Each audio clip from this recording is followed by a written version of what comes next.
மை3 நிறுவனத்தின் உரிமையாளர் சக்தியானந்தன் அவர்களுக்கு இன்றைக்கு பெயில் டிஸ்மிஸ் ஆயிருக்கு மக்களே. இந்த பெயில் டிஸ்மிஸ் ஆனது அப்படிங்கிற விஷயத்தை நான் கன்வே பண்ணியிருந்தோம், உங்களுடைய ஒரு வீடியோ போட்டிருந்தோம். இந்த வீடியோ போட்டதும் பல பேர் பல சந்தேகத்தையும் உங்கள் ஆதங்கத்தையும் உங்கள் எமோஷன்ஸையும் பயங்கரமாக நீங்கள் சொல்லியிருக்கிறீங்க. உங்கள் எமோஷன்ஸையும் ஆதங்கத்தையும் சந்தேகத்தையும் கேட்குறப்ப நமக்கு என்ன ஞாபகம் வருதுன்னு பார்த்தீங்கன்னா, நம்ம எல்லாருமே தமிழ் சினிமா பார்த்து கெட்டுப்போன கூட்டன்றது ஞாபகம் வருது.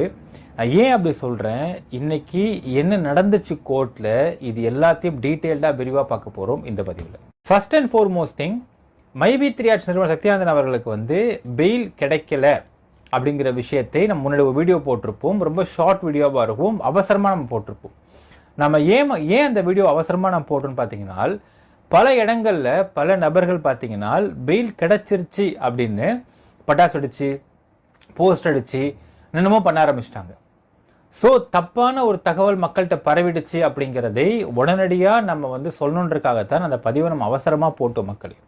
நான் அதையும் சொல்லியிருப்போம், விரிவாக விசாரித்து போடுறோம் அப்படின்னு சொல்லியிருப்போம்.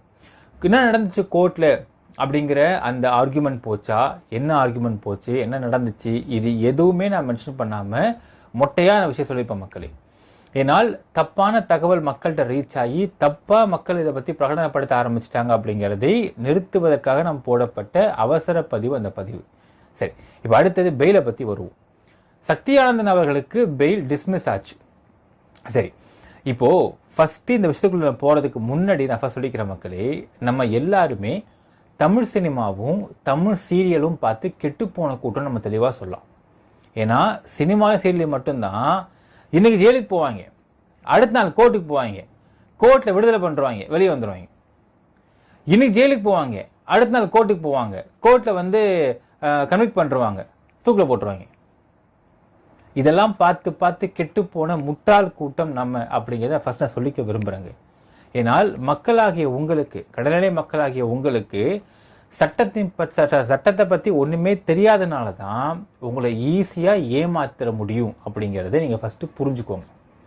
அதாவது ஏன் நான் சொல்கிறேன்னா மக்களே, ஒருவர் மீது பொய் வழக்கு போட்டுட்டா கூட, அந்த பொய் வழக்கில் ரிமாண்ட் பண்ணால் கூட, அந்த ரிமாண்ட் அப்படிங்கிற விஷயம் நடந்துச்சுனால் என்ன செக்ஷன்ஸில் வழக்கு போட்டாங்களோ அந்த செக்ஷன் கிராவிட்டி அப்படின்னு ஒரு வார்த்தை சொல்லுவாங்க, அதுவரையில் சிறையில் இருந்து விட்டுத்தான் நீங்கள் பெயிலில் வெளியே வர முடியும் அப்படிங்கிறத ஃபஸ்ட்டு நீங்கள் புரிந்து கொள்ள வேண்டும்.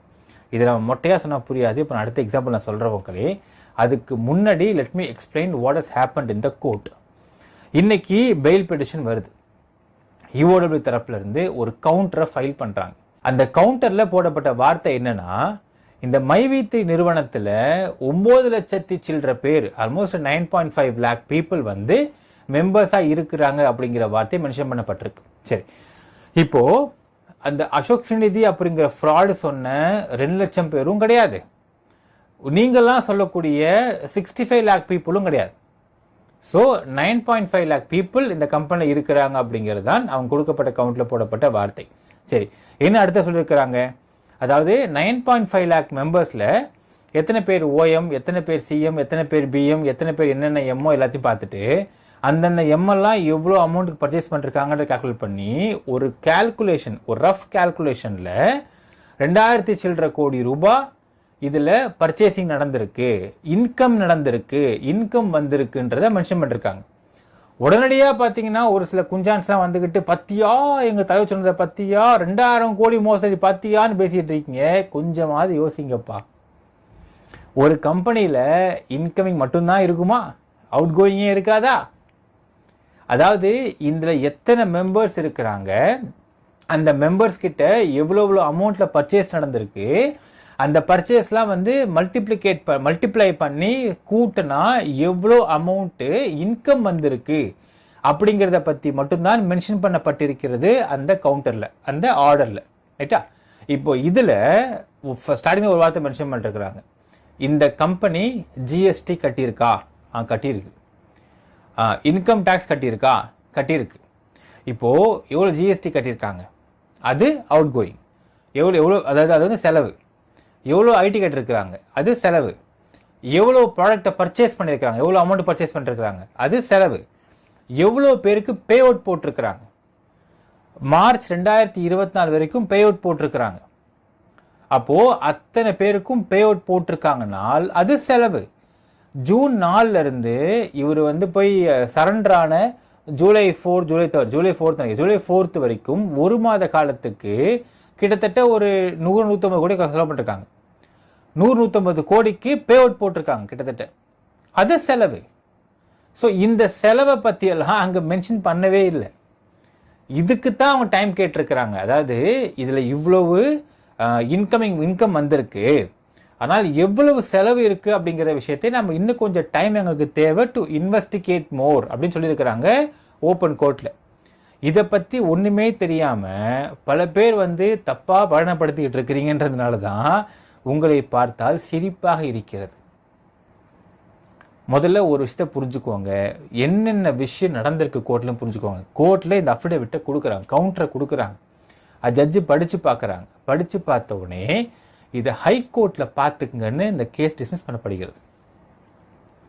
ஏன்னா ஒரு விஷயம் புரிந்து கொள்ளுங்கள் மக்களே, எல்லா பெரிய வழக்குகளுக்கும் there is something called section gravity. இப்போது இதில் வந்து செக்ஷன் ஆல்டர் பண்ணிருக்காங்கன்னு பார்த்துருப்பீங்க. இவ்வளவு நாளாக ஆன்டிசிபேட்டரி பெயிலாம் வரப்போ அந்த பப்ளிக் ப்ராசிக்யூட்டர் வந்ததுமே மைலாட் இது 500 கோடி மோசடின்னு சொல்லிக்கிட்டு இருந்த நபர் இன்றைக்கு வந்ததுமே ஒரு வார்த்தை கூட இதை மோசடி என்று கூறவில்லை. இது ஓப்பன் கோர்ட்ல நடந்த சமாச்சாரம். இதனை மோசடி என்று கூறவில்லை. அவர் சொன்ன வார்த்தை, this is 2200 crores project involving projectனார். this is 2200 crores மேல இன்வால்விங் ப்ராஜெக்ட், இதை இன்னும் கொஞ்சம் விசாரிக்க டைம் வேணும்னு கேட்டிருக்காரு.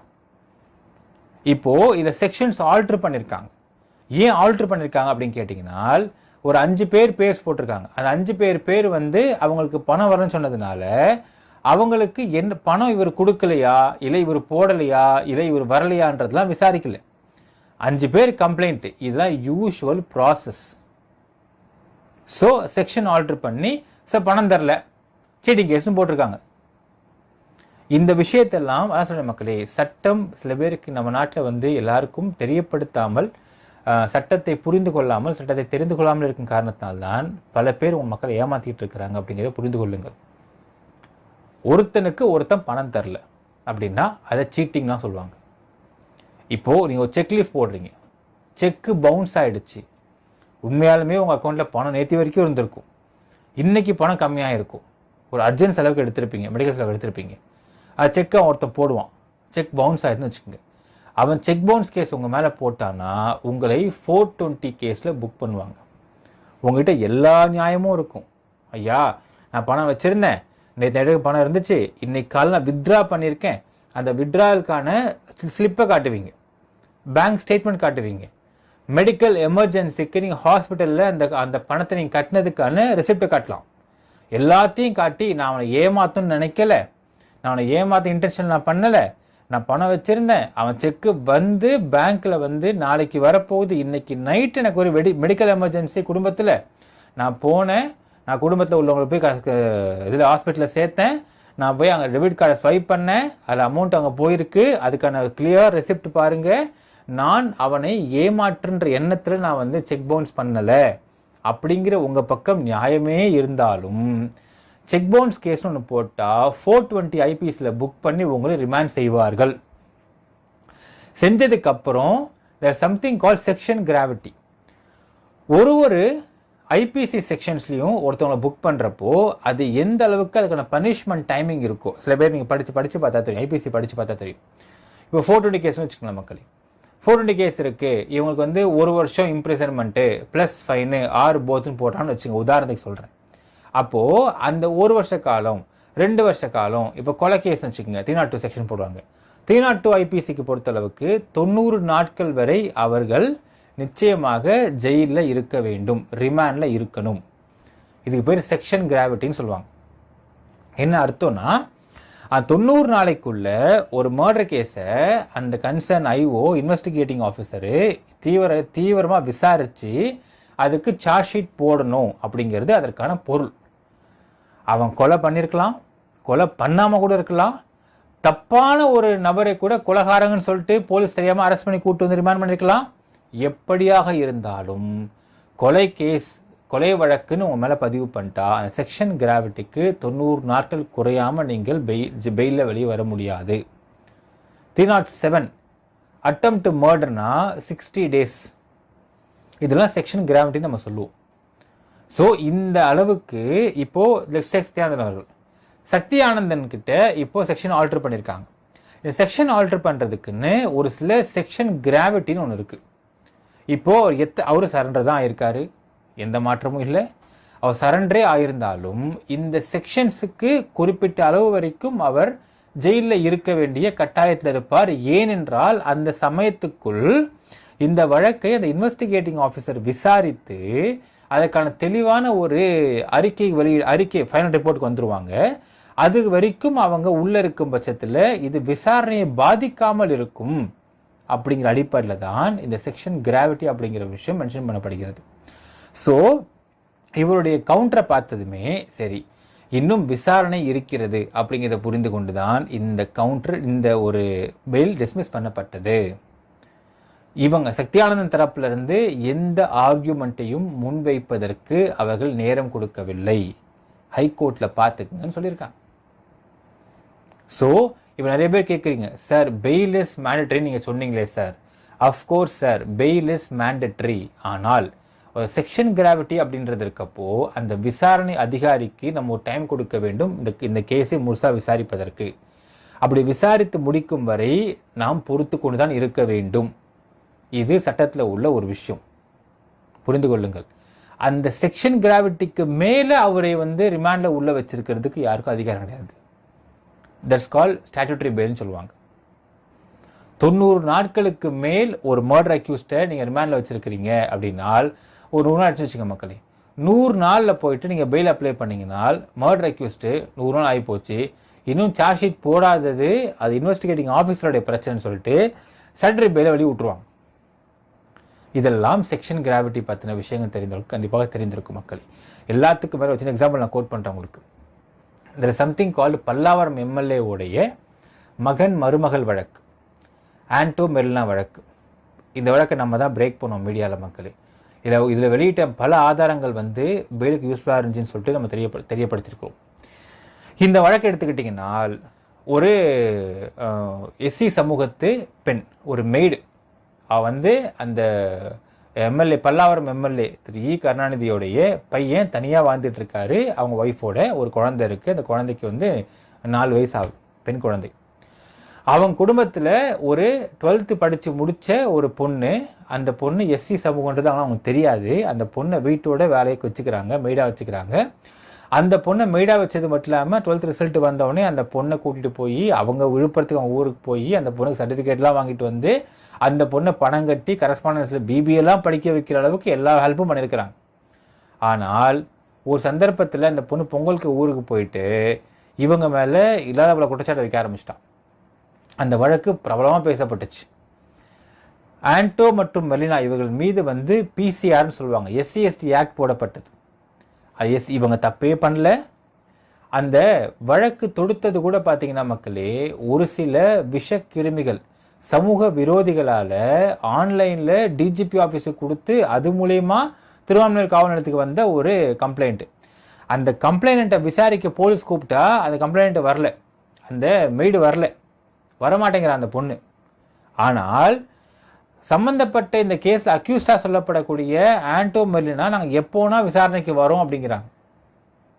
ஆனால் அந்த சமயத்தில் பார்த்தீங்கன்னா இந்த எதிர்கட்சிக்காரங்க பண்ண ஒரு சில சதியாலையும் ஒரு சில தப்பான விஷயத்தாலையும் அவங்க அரெஸ்ட் பண்ணப்படுறாங்க பிசிஆர் வழக்கில். தப்பே பண்ணாதவர்கள் இவங்க, எந்த தப்பும் பண்ணலை அப்படிங்கிறதுக்கு அவ்வளவு ஆதாரங்கள், அவ்வளவு ஃபோட்டோகிராஃப்ஸ், வீடியோகிராஃப்ஸ் எல்லாத்தையுமே லோயர் கோர்ட்டில், இதே எக்மோர் கோர்ட்டில் அல்லி ஜட்ஜு முன்னாடி கொண்டு போய் வச்சாங்க. எல்லாத்தையும் வைத்தார்கள். அந்த சமயத்தில் மீடியா பத்திக்கிட்டு எரிஞ்சு இந்த கேஸை பற்றி நாம் ஒருவர் மட்டும்தான் இந்த வழக்கை பற்றி தெளிவாக விசாரித்து எல்லா ஒன்றையும் போட்டுக்கிட்டு இருந்தோம். அந்த மாதிரி நான் கேஸில் எல்லா ஆதாரமுமே வச்சாங்க. ஆதாரம் அனைத்தையும் பார்த்துவிட்டு அல்லி ஜட்ஜ் அவர்கள் இந்த கேஸ் பெயில் டிஸ்மிஸ் பண்ணாங்க. ஏனென்றால் செக்ஷன் கிராவிட்டி. அதற்கு பிறகு ஹைகோர்ட்டுக்கு போது ஹைகோர்ட்டில் நிர்மல்குமார் ஜே அவங்க பெஞ்சில் இந்த கேஸ் வருது. அவர் இந்த கேஸை கிழிச்சு தொங்க விட்டார். கிழிச்சு தொங்க விட்டு பெயில் கொடுத்தார். ஸோ எல்லாருக்கும் புரிஞ்சுக்கோங்க மக்களே, ஒரு சில பெரிய வழக்குகள் எந்த வழக்குகளுமே லோவர் கோர்ட்டில் பெயில் சீக்கிரம் கொடுக்க மாட்டாங்க. ஹைகோர்ட்டில் வாங்கிக்கன்னு சொல்லுவாங்க, செக்ஷன் கிராவிட்டி அங்கே மேலோட் ஆகாது. ஸோ அந்த மாதிரி இப்போது சத்யானந்தன் அவர்களுக்கு ஹைகோர்ட்டில் இந்த கேஸ் போக போகுது. அடுத்த உடனே ஃபோன் பண்ணுறீங்க, எப்போ சார் போகும்? ஏங்க ஒரு விஷயம் புரிந்து கொள்ளுங்கள், இன்றைக்கி டிஸ்மிஸ் ஆகிருக்கு. இதற்கு மேல் அவங்க வழக்கறிஞர்கள் கவுண்டர் ரெடி பண்ணுவாங்க, அஃபிடவிட் ரெடி பண்ணுவாங்க, ரெடி பண்ணி அவங்க ஹைகோர்ட்டுக்கு கொண்டு போய் ஃபைலிங் பண்ணுவாங்க. ஃபைல் பண்ணால் அந்த ஃபைலிங் நம்பராக ஒரு நாள் ஆகும். நம்பர் ஆனதுக்கப்புறம் அந்த ஃபைலிங் நம்பரு கேஸ் நம்பராக மாறி காஸ்ட் லிஸ்ட்னு சொல்லுவாங்க. காஸ்ட் லிஸ்ட்னா அது நம்பரிங் ஆகி கேஸ் நம்பர் ஆகி அது விசாரணைக்கு என்னைக்கு வரப்போகுதுன்னு சொல்கிறதுக்கு 2 நாள் ஆகும். ஸோ 3 ஒர்க்கிங் டேஸ் தேவை அந்த கேஸ் ஃபஸ்ட்டு விசாரணைக்கு வருவதற்கு. அப்படி வந்தாலுமே அட்மிஷன்னு சொல்லுவாங்க. அட்மிஷன்னா வந்து இவங்க தரப்பு அட்வொகேட்டு இந்த வழக்கு என்ன அப்படிங்கிறத நீதிபதி கிட்ட தெளிவாக புரிய வச்சு இந்த கேஸை அட்மிஷன்னா உள்ள புகுத்துன்னு தமிழில் சொல்லலாம். உள்ள புகுத்துறதுக்கு ஒரு ஹியரிங் ஆகும். அடுத்தது அவங்க வந்து சரி கவுண்டர் போட சொல்லுங்க இஓடபிள்யூன்னு சொல்லுவாங்க. ஸோ இஓடபிள்யூ கவுண்டர் ஹைகோர்ட்டு கொண்டு வந்து கொடுக்கணும். அவங்க கவுண்டர் கொடுத்ததுக்கப்புறம் ஆர்குமெண்ட் போகும். ஆர்குமெண்ட் போனதும் ஜட்ஜ்மெண்ட் வரும். அது ஆர்டர் நம்ம சொல்கிறோம். எப்பவுமே ஒரு வார்த்தையை சொல்லுவாங்க மக்களே, நம்முடைய சிஸ்டம் ஜுடிஷியல் சிஸ்டம் அப்படிங்கிறது பார்த்தீங்கன்னா it is an appeal system நம்ம சொல்கிறோம். ஸோ இன்றைக்கு கொடுக்கப்பட்டது order, lower court order, high court order, supreme கோர்ட்டை மட்டும்தான் நம்ம ஜட்ஜ்மெண்ட்டுன்னு சொல்லுவோம். ஏன்னா அதான் ஃபைனல் ஜட்ஜ்மெண்ட். இதெல்லாமே ஒரு ஆர்டர்ஸ். இதில் இன்ட்ரீம் ஆர்டர் போடுவாங்க, ஸ்டே ஆர்டர் வாங்குவாங்க, எல்லாம் நடக்கும். சுப்ரீம் கோர்ட்டில் கொடுக்கப்படுற ஆர்டருக்கு மட்டும்தான் இட்ஸ் அ ஃபைனல் ஜட்ஜ்மெண்ட். ஆக நீங்கள் ஸ்டே ஆர்டரோ இன்ட்ரீம் ஆர்டரோ எது வாங்க முடியாது. ஸோ இதெல்லாம் ஒரு ஆர்டர். ஸோ ஹைகோர்ட்டில் இந்த வழக்கு போடுவதற்கும் இந்த வழக்கு விசாரணைக்கு வருவதற்கு, சப்போஸ் நாளைக்கு இந்த அஃபிடவிட்டை போய் ஃபைல் பண்ணுறாங்க இவங்க தரப்பு அட்வொகேட் அப்படின்னால் அது விசாரணைக்கு வருவதற்கு 4 டேஸ் ஆகும் அட்மிஷன் ஆகிறதுக்கு. அட்மிஷன் ஆகி பெயில் கவுண்டர் போட்டு ஆர்குமெண்ட் போய் அப்புறம் அது ஃபைனல் ஆர்டர் ஆகிறதுக்கு ஒரு ஹியரிங் 2 ஹியரிங் வரும். ஸோ ஒரு ஹியரிங்கும் ஜட்ஜை பொறுத்து இருக்குது. ஒரு ஹியரிங்கும் 1 வாரம் தள்ளி வைக்கிறாரா 4 நாள் தள்ளி வைக்கிறாரா அப்படிங்கிற ஜட்ஜை பொறுத்து இருக்கு. முதல்ல ஒன்று புரிஞ்சுக்க மக்களே, ஒரு பெயில் டிஸ்மிஸ் ஆச்சுன்னா தூக்கில் போட்டுற மாட்டாங்க யாரையும். அவர் தூக்கில் போட்ட மாதிரி உட்காந்து நிறைய பேர் ஃபீல் பண்ணிக்கிட்டு நிறைய பேர் வந்து ஆதங்கத்தை கொட்டிட்டு இருக்கிறீங்க. அவர் தூக்கில் யாரும் போடல. அடுத்தது மிக முக்கியமான ஒரு விஷயம், ஒரு சில ஃப்ராடுங்க இப்போ குதிக்குதுங்களாமா. பத்தியா இது மோசடின்னு சொல்லிட்டாங்க, பத்தியா மோசடின்னு. எங்கே மோசடின்ற வார்த்தை இருக்கிறதுன்ற ஃபர்ஸ்ட் நீங்கள் சொல்லணும். 2வது விஷயம், இந்த மைவி3யோடைய ஸ்கீம்ஸை பொறுத்தளவுக்கு நாம் விசாரித்து பார்க்கும்போது தெரிகிறது, இப்போது ஜென்ரலாக பார்த்தீங்கன்னா ஒரு பான்சி ஸ்கீம் அப்படின்னால் நீங்கள் சேர்ந்துருங்க, நீங்கள் ஒரு அமௌண்ட்டு கட்டுங்க, உங்களுக்கு கீழே கம்பல்சரியாக நீங்கள் ஒரு 5 பேரை சேர்க்கணும், 6 பேரை சேர்க்கணும், அப்படி சேர்த்தா மட்டும்தான் உங்களுக்கு பணம் வரும்ன்றதான் பான்சி ஸ்கீமுடைய முக்கியமான ஒரு தாரக மந்திரமாக இருக்கும். எம்எல்எம்னு வச்சுக்கோங்க, எம்எல்எம்ல. ஆனால் இந்த மைவி3யை பொறுத்தளவுக்கு நான் இன்று ஒருத்தர்கிட்ட பேசுகிறேன். அவர் வந்து யாருன்றது வேண்டாம் மக்களே, ஆனால் அவர் டிபார்ட்மெண்ட்டில் வேலை பார்த்துட்டு இருக்கிற நபர். அவர் சொல்கிறாரு, சார் நான் கிட்டத்தட்ட 22 மாதமாக நாங்கள் பேமெண்ட் வாங்கிட்டு இருக்கேன். நான் யாரையுமே சேர்த்ததில்லை எனக்கு கீழே. நான் சேர்ந்தேன், என் குடும்பத்தில் உள்ளவங்க அந்த ஆட்ஸ் பார்ப்பாங்க, கேப்சர் டைப் பண்ணுவாங்க, அனுப்புவாங்க. அவர் வந்து ஏதோ அந்த 360 ரூபாய் ஏதோ ஸ்கீமில் சேர்ந்துருக்காங்க. ஆனால் அதற்கு மேல் பல மடங்கு அவர் சம்பாதிச்சிட்டார். இதுவரை யாரையும் அவருக்கு கீழே சேர்த்ததே கிடையாது. ஸோ உங்களுக்கு கீழே லெக்குன்றது ஒன்று சேர்க்கவே அவசியம் இல்லாமல் ஆட்ஸ் பார்த்து சம்பாதிக்க முடியுது அப்படிங்கிறப்போ இது எப்படி மோசடின்ற இடத்துக்குள்ளே வரும் அப்படிங்கிறத அவர் ஒரு கேள்வி கேட்டிருந்தாரு. கீழே நான் முன்வைக்க ஆசைப்படுற மக்கள் முடியும், இது எப்படி மோசடிக்குள்ளே வரும். எல்லாத்துக்கும் மேலே இதில் குறிப்பிடப்பட்டிருக்கிறது எவ்வளவு இன்கம் வந்து குறிப்பிடப்பட்டிருக்கு, எவ்வளவு பே அவுட் போயிருக்குன்றது குறிப்பிடப்பட்டிருக்கா.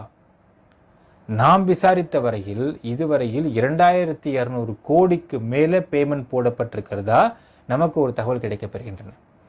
இது எந்த அளவுக்கு ஆத்தென்டிக் இன்ஃபர்மேஷன் அப்படிங்கிறதை அடுத்தது இவங்க தரப்பில் போடக்கூடிய ஹைகோர்ட் கவுண்டரில் கண்டிப்பாக அது வெளியாக வாய்ப்பு இருக்கிறது. இவ்வளவு பே அவுட் போட்டிருக்கிறாங்க அப்படின்னால் then how come it becomes a மோசடி. ஸோ மோசடி என்ன அர்த்தம்னா மக்களே, பணத்தை சுருட்டிட்டு ஓடுறது தான் மோசடி. இவங்க சுருட்டின்னு ஓடவே இல்லை, ஓடி போய் சரண்டர் ஆயிருக்காரு. ஓடி ஊருக்கு ஓடல, ஃப்ளைட்டு பிடிச்சி ஓடல, ஓடி போய் சரண்டர் ஆயிருக்காரு. ஓடி போய் கஸ்டடி கேட்டிருக்காரு. ஒன்று புரிந்து கொள்ளுங்கள் மக்களே, உங்களுக்கு சட்டம் தெரியவில்லைனாலும் உங்க ஏமாத்துவதற்குன்னு பல கூட்டம் தெரிஞ்சுக்கிட்டு இருக்கு. இது மோசடி அப்படிங்கிறதுக்குள்ள எப்படி வருது அப்படிங்கிறத ஃபர்ஸ்ட் நீங்க விளக்க சொல்லுங்க. ஸோ எதுவுமே நடக்கல மக்களே, ஆர்குமெண்ட் போகலை. ஏனால் இது செக்ஷன் கிராவிட்டிக்குள்ளே இன்னும் ஃபுல்ஃபில் ஆகலை. அவர் எத்தனை நாள் ஜெயிலில் இருந்திருக்காரு சத்யானந்தன் அவர்கள்? அவர் சரண்டர் ஆகி 4 நாளில் கஸ்டடி கேட்டாங்க. 7 டேஸ் கஸ்டடி, ஆல்மோஸ்ட் 11 டேஸ் ஆகுன்னு நினைக்கிறேன். இன்னும் ஒரு வாய்தா கூட வரல. அப்படி இருக்கும் பொழுது செக்ஷன் கிராவிட்டி மீட் அவுட் பண்ணாமல் பெயில் கொடுப்பது கிடையாது, கடினம். அடுத்து ஹைகோர்ட்டில் பெயில் வரும். செக்ஷன் கிராவிட்டி எவ்வளோ இருக்குன்றதை பார்த்து கொடுப்பார்கள். ஆர்குமெண்ட் அங்கே தான் வைக்குவாங்க. ஆர்குமெண்ட் அங்கே வச்சதுக்கு அப்புறம் தான் பெயில் கிடைக்கும். திரும்பவும் சொல்கிற மக்களே, fail is mandatory, jail is optional. இதை சினிமா பார்ப்பது நடக்கிறது கிடையாது. இன்னொன்று யோசிச்சு பாருங்க, எந்த இஓடபிள்யூ வழக்கில் டான்பீட் கோர்ட்லேயே பெயில் கொடுத்துருக்குறாங்க? ஹைகோர்ட்டில் தான் கொடுப்பாங்க, ஹைகோர்ட்டில் தான் வரும் பெயில். சில பேர் ஹைகோர்ட் கிடையாது, சுப்ரீம் கோர்ட் போயிடுவாங்க. சுப்ரீம் கோர்ட்டில் பெயில் கொடுத்துருவாங்க. ஏன்னா திருப்பியும் சொல்கிறேன், fail is mandatory. Section gravity முடிஞ்சிருக்கு, ஆல்மோஸ்ட் 30 நாள் அவங்க ஜெயிலில் ரிமாண்டில் இருந்திருக்கிறாங்க அப்படின்னா 30 நாள் ஆயிடுச்சு, இன்னும் விசாரிக்காமல் இருக்கிறாங்க, இதில் யூடபிள்யூ அப்படின்னு கேட்பாங்க. ஏதாவது ஒரு குறிப்பிட்ட ஏஜென்சி விசாரித்து முடிக்கும் வரையில் தான் அந்த கன்சர்ன் நபர் ரிமாண்டில் இருக்க முடியும். அதற்கு மேல் பெயில் கொடுத்தாக வேண்டும். Fail is mandatory. ஸோ இதுதான் இதோடைய சாராம்சம் மக்களே. எதுவுமே நடக்கலை கோர்ட்டில். ஸோ கோர்ட்டில் டிஸ்மிஸ் பண்ணியிருக்கிறாங்க, ஹைகோர்ட்டில் பார்த்துக்க சொல்லி. ஆர்கியூமெண்ட் வைக்கல, ஆர்கியூமெண்ட் போகலை. இதில் எவ்வளவு பே அவுட் போட்டிருக்கு அப்படிங்கிற எந்த தகவலும் வெளியே இன்னும் வரல. எவ்வளோ ஜிஎஸ்டி கட்டிருக்கிறாங்க, எவ்வளோ ஐடி கட்டிருக்கிறாங்க, எவ்வளோ ரூபாய்க்கு அந்த ப்ராடக்ட்ஸை கூட்ஸை பர்ச்சேஸ் பண்ணியிருக்கிறாங்க. இது எல்லாமே கம்பெனிலேருந்து பண்ண செலவுகள். கம்பெனிக்கு எவ்வளோ வரவுன்றதை மட்டும் காமிச்சிருக்காங்க, கம்பெனிக்கு எவ்வளோ செலவுன்றது இன்னும் காட்டல. வரவையும் செலவையும் மைனஸ் பண்ணாதான் லாபம்ன்றது ஒன்று காட்ட முடியும். அந்த லாபத்தில் அவர் பிரித்து கொடுத்துருக்காரு அந்த கம்பெனியில் உள்ள எல்லாருக்கும் அப்படிங்கிறது அப்போதான் காட்ட முடியும். இது எதுவுமே அவங்க இன்னும் தெளிவாக காட்டல. அஃபிடேவிட்டும் இல்லை, ஆர்டர்லையும் இல்லை. அப்போ இட் இஸ் அண்டர் இன்வெஸ்டிகேஷன். ஹைகோர்ட்டுக்கு போனதுக்கு பிறகுதான் இது எல்லாமே நம்ம தெளிவாக தெரிந்து கொள்ள முடியும் மக்களை. அப்பொழுதுதான் அந்த பெயில் அங்கே கிடைக்கும். கொஞ்சம் வெயிட் பண்ணுங்க. இதான் இதுக்கான சாராம்சம். நடந்த விஷயம் இதுதான் மக்களே. எல்லாருமே இதை பார்த்துக்கிட்டு இப்படி நடந்துச்சு, அப்படி நடந்துச்சு, அவ்வளோதானா இவ்வளோதானா அப்படின்னு எமோஷன் ஆகிடாதீங்க. சட்டம் தெரிந்தவர்களுக்கு தெரியும் இதில் என்ன நடக்கும் என்றது. ஹைகோர்ட்டுக்கு போனால் தான் இந்த வேலை நடக்கும்ன்றது தெரியும். முதல்ல ஒரு விஷயம் புரிஞ்சுங்க மக்களே. தீர்ப்பு என்ன அர்த்தம் தெரியுங்களா? 2 தரப்பு விவாதங்களையும் வாதங்களையும் கேட்டு அறிந்து 2 தரப்பு ஆர்கியூமெண்ட்டையும் முன் வச்சு 2 ஆர்கியூமெண்ட்டும் முடிஞ்சதுக்கு பிறகுதான் தீர்ப்பு என்பதை கொடுப்பார்கள். இப்போ கொடுத்தது தீர்ப்பு கிடையாது. ஹைகோர்ட்டுக்கு பார்த்தீங்கன்னா ஒத்தி வச்சுட்டாங்க. இன்னும் உங்கள் எம்டி தரப்பில் உள்ள அட்வொகேட் அவங்க கவுன்சில் ஆர்கியூமெண்ட்டை எடுத்து முன்வைக்கவே இல்லை. எல்லாத்துக்கும் மேலே இஓடபிள்யூ இந்த வழக்கை இன்னும் முழுவதுமாக விசாரிக்கவே இல்லை. இதான் இன்னும் முடியாத பட்சம் எப்படிங்க உங்களுக்கு பெயில் கிடைக்கும், எப்படிங்க தீர்ப்பு கொடுப்பாங்க? ஃபர்ஸ்ட் அதை புரிந்து கொள்ளுங்கள் மக்களே. ஃபர்ஸ்ட் இஓடபிள்யூ இந்த கேஸை முழுவதும் விசாரித்து விட்டு இப்போதைக்கு என்னன்னா எவ்வளோ ஓஎம் பிஎம்லாம் எவ்வளோ ஆள் இருக்காங்கன்றதை எடுத்து அதை எவ்வளோ அமௌண்ட் அவங்க பர்ச்சேஸ் பண்ணிருக்காங்கன்ற பார்த்து மல்டிப்ளை பண்ணி ஒரு அமௌண்ட் டெரைவ் பண்ணி கொண்டு வந்திருக்காங்க. இந்த அமௌண்ட்டு கம்பெனிக்கு வந்த இன்கம், எவ்வளோ எக்ஸ்பென்சஸ் ஆகிருக்கு, எவ்வளோ கொடுத்துருக்குறாங்க அப்படிங்கிறதை இன்னும் அவர்கள் அதை பற்றி எதுவும் மென்ஷன் பண்ணவே இல்லை. அதை மென்ஷன் பண்ணுவாங்க. அடுத்தது இவங்க சிறப்பு ஆர்கியூமெண்ட் நடக்கும், 2 பேரும் விவாதம் பண்ணுவாங்க. அதை ஜட்ஜி கேட்பாரு. கேட்டு முடிந்ததுக்கு பிறகு அவர் ஒரு முடிவுக்கு வருவார். இது எதுவுமே நடக்கலை. நடந்ததற்கு பிறகுதான் இதுக்கு பெயில் கிடைக்கும். ஸோ ஆர்கியூமெண்ட்டு 2 தரப்பு விவாதங்கள் 2 தரப்பு வாதங்கள் எல்லாத்தையும் வச்சதுக்கு பிறகுதான் ஆர்டர் கொடுப்பார்கள் மக்களே. இப்போ நடந்திருக்கிறது அப்படிங்கிறதுனா லோயர் கோர்ட்டை பெயில் கொடுக்க மாட்டாங்க, செக்ஷன் கிராவிட்டினால கொடுக்க மாட்டாங்க, தள்ளி வைத்திருக்காக ஹைகோர்ட்டு கொடுத்துட்டாங்க. இப்போ இந்த பொறுப்பு ஹைகோர்ட்டுக்கு கொடுக்கப்பட்டாகிவிட்டது. இது ஹைகோர்ட்டில் இதற்கான வாதம் எதிர்வாதம் ஆர்குமெண்ட்லாம் வர வரைக்கும் நாம் பொறுத்து தான் ஆக வேண்டும் மக்களே. ஸோ அடுத்து ஹைகோர்ட்டுக்கு போவார்கள். போனதுக்கு பிறகு பொறுத்திருந்து பார்க்க வேண்டும் மக்களே. நினைக்கிறீங்கன்றதை கமெண்ட்டில் மென்ஷன் பண்ணுங்கள். நன்றி.